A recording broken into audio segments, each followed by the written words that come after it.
I've studied foreign parts and their costs because I have to know, right? That's my business. And there are some parts that are being made in China, and the cost of that finished product is roughly the cost of my raw materials if I were to make it in this country. So you think, okay, you know, aluminum and most materials are globally priced. You know, it's the same all over the globe. What gives here? How can they do that? I don't frankly know the answer to that, but I know I know they're not working for nothing. What I'm guessing is that China is getting subsidies for their production over there, such that they could sell stuff so cheap, and it's crazy. Well, in some ways, our government's penalizing us. This is something I've never really thought about. I try not to spend my time worrying about things I can't control as much as I can, and I always feel like I can't control the government, so I try not to go there. But now that you mention it, you know, the wages they pay overseas are a small fraction of what we pay here. And we don't want to pay our employees these teeny little wages where they can't put food on their table. As a matter of fact, we're regulated with minimum wage and what we have to pay and what we need to provide to our employees and what we have to pay our government. They don't have that over there. So how would it be messing with the free trade if you did impose some sort of sanction that made up for some of that difference? Because those differences are coming from a lot of places. I mean, that's just one that my simple brain can figure out. But I don't think there's anything unfair about you know, putting some sort of penalty, you know, wage adjustment factor on imports or something like that. They're preparing for world dominance. They're not out to be nice guys. And I've never ever understood why we hopped in bed with China and started, you know, being buddies with them. I've never understood it. The toughest challenge is it's real easy. It's real easy to source something locally and in America. They speak our language, they know our culture. Our toughest challenge is adding up the costs for a new assembly, be it, you know, a transmission, engine, whatever. Our biggest challenge is the end cost of that unit to produce in America, and then, you know, in return, the price structure to establish dealer and retail. You know, if you're making something in America, the price, it's a price penalty, if you will. I don't see it as a penalty, I just see it as a cost of doing business. But as far as working with sources, there are no hassles or problems. It's push button. Every now and then you'll run into an industry where the international competition or overseas companies have kind of driven all the American suppliers out, though. Yep. Not in all cases, but I remember a struggle with one particular bearing for one particular transmission, trying to find one that's made here. And I mean, if you look hard enough, long enough, call enough companies, and you're willing to pay for it, you can find it. But sometimes that, with different components like that, you'll find that everyone made in the USA has been driven out of business, scared out of business, or you know, it's almost priced out of business.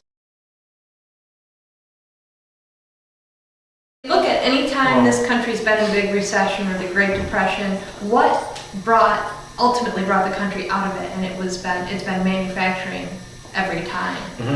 If I'm not mistaken. I mean, this country has always, you know, made its way by being able to make its goods and sell them.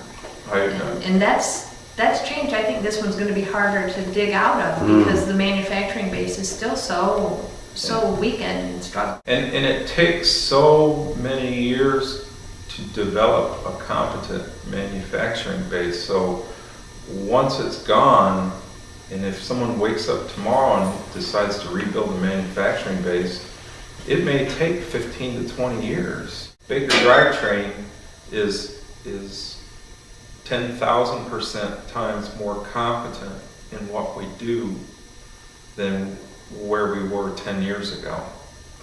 I mean, 10 years ago, I look back and go, oh my God, you know, it was pretty crude, you know. Our products today are, you know, first class and top shelf, and internally, the way we maintain and monitor dimensions, the very critical dimensions, is just light years beyond what we used to do. That takes time to develop that in-house competency, you know, and people need to wake up and start supporting American manufacturing before it's all gone, because when it's all gone, just like I was talking, it's going to be a bitch to bring it back.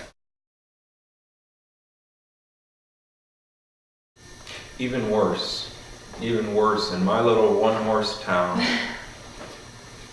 we in the last year got a dollar store, what do you call this? Pawn shop, a consignment boutique, and a medical marijuana store. And that's been the economic expansion in my little town of 10,000 people. Now you tell me, is that a formula for a strong community, for a strong economy? I think not. I think it's a freaking joke. And at the same time, how many little mom and pop type shops, because that's the town that we live in, is little mom and pop dress store, gift store, this Yeah. and that store. Now there's empty store window available Yep. for lease, restaurant gone.